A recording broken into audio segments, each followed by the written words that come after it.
Halo para korban kriptomania. Sebagai seorang penggemar teknologi, ada masa-masa di mana gue sangat menyukai jam tangan pintar atau smartwatch. Mulai dari smartwatch bikinan Pebble, yang merupakan smartwatch pertama yang kompatibel dengan iPhone, sampai dengan terakhir gue menggunakan Apple Watch generasi pertama. Seiring dengan bertambahnya umur dan beban masalah di dalam hidup, gue menjelma menjadi om-om yang lebih menyukai jam-jam bertipe mekanikal daripada smartwatch di beberapa tahun terakhir. Di video ini gue bakal berusaha meyakinkan teman-teman perihal kenapa jam mekanikal itu lebih keren daripada smartwatch dengan 7 alasan menurut gue. Buat teman-teman yang udah subscribe channel ini, jangan khawatir. Channel ini tetap akan sebagian besar membahas mengenai gadget dan teknologi, sambil sesekali diselingi dengan ngebahas soal jam tangan dan juga gear-gear kamera, biar nggak bosen ya.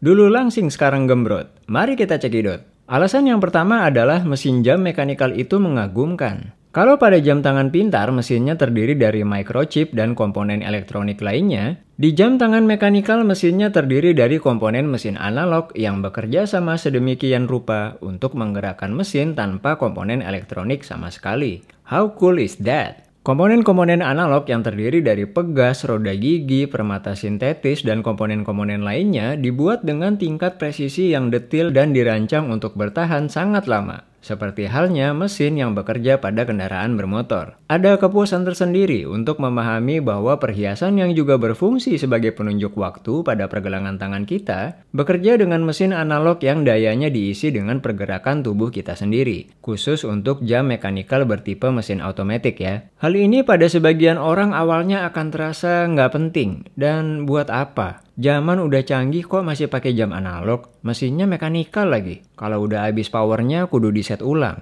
nggak praktis. Percayalah teman-teman, jam tangan mekanikal punya unsur magis yang sulit dijelaskan tapi bisa dirasakan ketika kita mulai memegang, mengamati, dan menggunakannya di pergelangan tangan kita. Desain bentuk dan tampangnya, beratnya, detail finishingnya, dan kinerja mesinnya yang memerlukan perlakuan dan perawatan khusus, membuat kita lebih menghargai sebuah jam tangan yang kita miliki. Emang terdengar om-om banget ya? Ya iyalah, gue kan om-om. Mengutip perkataan dari salah satu teman gue yang juga seorang penggemar jam tangan, dan juga seorang om-om pastinya, mesin jam tangan mekanikal itu ibarat sebuah kota yang digerakkan oleh berbagai komponen yang saling berhubungan, kompleks dan mengagumkan. Alasan yang kedua, jam tangan mekanikal akan menyeimbangkan tampilan fashion lo. Zaman sekarang ini kan kebanyakan orang kemana-mana bawa smartphone, kerja pakai laptop, nongkrong bawa tablet. Jadi bikin tampilan kelihatan nerd banget atau geek. Semua serba gadget. Memilih untuk menggunakan jam tangan mekanikal daripada sebuah smartwatch akan membuat tampilan teman-teman jadi lebih berkelas dan profesional,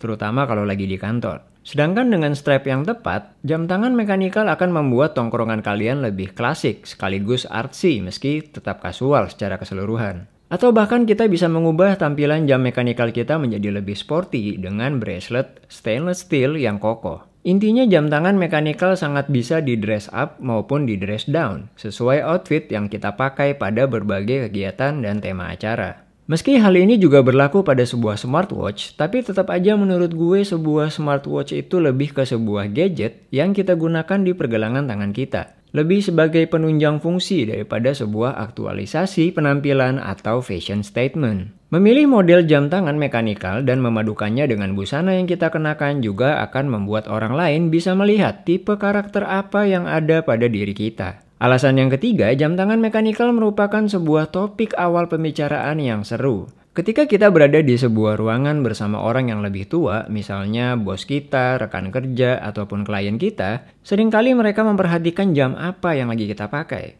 Karena ya memang banyak orang dari generasi yang lebih tua umumnya mengemari jam tangan tipe mekanikal. Tetapi seringkali juga ketika kita lagi ngobrol dengan generasi yang lebih muda, gue menemukan banyak yang tertarik pada jam mekanikal. Karena umumnya generasi ini hanya familiar dengan smartwatch. Udah semakin jarang ngelihat orang lain pakai jam tangan mekanikal yang tampangnya klasik. Apalagi ketika kita bertemu dengan sesama penggemar jam tangan, baik itu yang udah om-om maupun yang masih seneng-senengnya joget TikTok di muka umum. Pastinya jam tangan kita akan menjadi sebuah topik pembicaraan yang bisa mencairkan suasana dan juga berpotensi untuk bisa mencairkan invoice di proyek yang sedang kita kerjain bareng. Satu hal yang berusaha gue tekankan ke semua orang, Jangan pernah berharap pakai jam tangan untuk sengaja terlihat mengesankan di mata seorang wanita. Karena cewek nggak bakal merhatiin jam tangan apa yang lagi lo pakai ketika kalian lagi ngedate. Yang mereka perhatiin itu adalah mata kalian. Perhatian kalian ketika mereka lagi cerita, jokes kalian yang bikin mereka ketawa dan ngerasa nyaman. Jadi nggak usah sengaja pamer jam tangan kalian ke gebetan ya. Mendingan pastiin bawa martabak kalau lagi main ke rumah mereka. Percaya deh sama Om. Alasan yang keempat, jam tangan mekanikal itu nggak annoying kayak smartwatch. Annoying gimana bang maksudnya?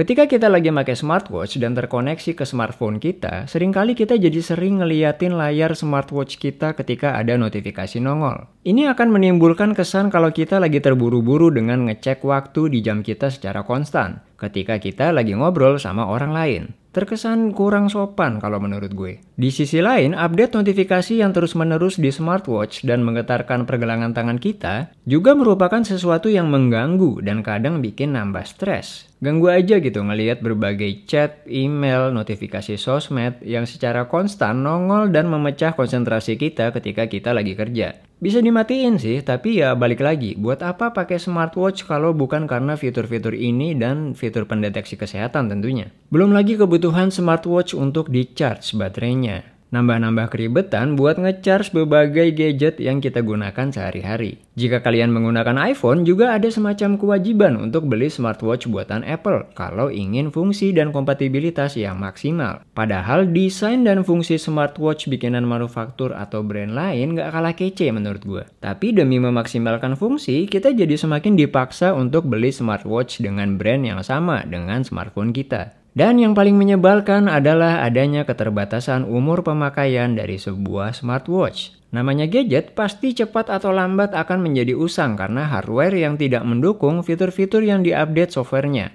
ataupun karena keluar model yang lebih baru dan lebih canggih. Hal ini juga akan membuat harga jual dari sebuah smartwatch semakin menurun nilainya. Nah, ini berbeda dengan jam tangan mekanikal tertentu yang bisa menjadi sebagai sebuah investasi, karena nilai jualnya akan semakin naik dari tahun ke tahun. Ini hanya berlaku untuk jam tangan mekanikal dengan brand dan tipe tertentu ya. Umumnya yang banyak penggemarnya atau sudah menjadi barang langka. Satu lagi nasihat om-om dari gue. Jangan pernah menganggap sebuah jam tangan itu merupakan sebuah investasi murni ya. Karena kita nggak bakal pernah tahu apakah nilai jual dari sebuah jam tangan itu akan terus naik atau malah turun karena sepi peminat. Anggap aja begini, kalau beli jam tangan itu adalah sebuah hobi. Jadi kalau harganya ternyata turun, itu adalah biaya pakai dari sebuah benda hobi. Sedangkan kalau ternyata nilai jualnya naik, anggap aja itu sebagai sebuah bonus. Kalau mau investasi mendingan beli properti, emas, atau saham ya. Tapi om juga kurang ngerti, mungkin bisa tanya sama om-om yang lain. Alasan yang keenam, sebuah jam tangan mekanikal bisa dilungsurkan kepada keturunan kita sebagai sebuah kenang-kenangan. Saking awetnya sebuah jam tangan mekanikal, banyak dijumpai jam tangan buatan tahun 60-an yang masih berfungsi dengan baik sampai sekarang, jika dirawat dan diservis dengan baik. Desain jam tangan mekanikal yang timeless juga menjadi sebuah faktor. Sebuah jam tangan jadul tetap bisa keren untuk digunakan di setiap zaman. Sebagai sebuah perhiasan yang dipakai di pergelangan tangan, seiring dengan waktu sebuah jam tangan akan tergores dengan pengalaman-pengalaman hidup yang akan menjadi saksi bisu dan bisa disaksikan ketika jam ini diserahkan kepada orang lain. Jadi yang filosofis itu nggak cuma kopi ya, jam tangan juga bisa. Alasan yang terakhir, sebuah jam tangan mekanikal secara umum memiliki ketahanan yang lebih baik dan bisa dipelihara dalam jangka waktu yang lebih lama. Contohnya jam-jam mekanikal bikinan Seiko yang umumnya bisa bertahan antara 5-10 tahun tanpa perlu diservis jika digunakan dengan normal. Apalagi kalau diservis secara rutin seperti layaknya kendaraan bermotor. Jam mekanikal bisa bertahan jauh lebih lama. Ini karena umumnya komponen analog pada jam mekanikal lebih awet daripada komponen elektronik pada sebuah smartwatch. Jadi, kenapa di video ini gue memilih Seiko Sharp 033 sebagai perwakilan jam tangan mekanikal yang layak untuk menjadi pilihan utama? Yang pertama, karena tampangnya yang klasik, tak lekang dimakan zaman. Desain jam ini banyak mengambil desain ikonik dari jam tangan Grand Seiko yang melegenda. Detail pada permukaan bodinya, garis-garis tegas pada marker dan hands-nya, serta kesederhanaan yang berkesan elegan membuat jam ini sangat fleksibel untuk digunakan di acara formal, kasual, maupun cuma dipakai di dalam rumah. Karena sekarang kan lagi pandemi ya, sedih nggak bisa nongkrong-nongkrong pakai jam tangan keren. Yang kedua karena jam ini ditenagai dengan mesin atau movement tipe 6R15 yang merupakan mesin buatan Seiko Jepang yang terkenal bisa diandalkan, memiliki power reserve yang tahan lama dan jarang bermasalah. Yang ketiga karena jam ini cukup populer di kalangan penggemar jam tangan dan sudah tidak diproduksi lagi sehingga nilai jualnya menjadi cukup tinggi dan layak untuk dikoleksi. Yang keempat karena jam ini termasuk produk JDM alias Japan Domestic Market. Jam-jam JDM terkenal memiliki tingkat kualitas produksi yang lebih tinggi daripada jam-jam yang dipasarkan secara internasional oleh produsen Jepang.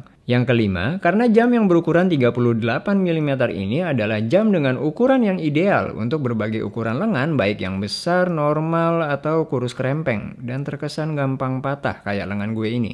Udah semakin susah untuk ditemui jam bikinan Seiko yang sekelas dengan jam ini dan memiliki ukuran diameter 38 mm. Alasan yang terakhir adalah spesifikasi water resist jam ini yang mencapai 100 meter, sehingga jam ini tahan untuk dibawa hujan-hujanan, berenang, mandi, atau berenang sambil hujan-hujanan di kamar mandi. Jadi gitu ya racun gue untuk merambah hobi jam tangan mekanikal sebagai om-om berjiwa muda yang menolak tua. Sekarang om udah lelah, butuh tidur siang, jadi om mau udahan dulu. Terima kasih buat yang udah like, subscribe, dan ninggalin komen. Tanpa kalian channel ini bukan siapa-siapa. Sekarang juga masih bukan siapa-siapa sih. Udah bacot mulu lo bang.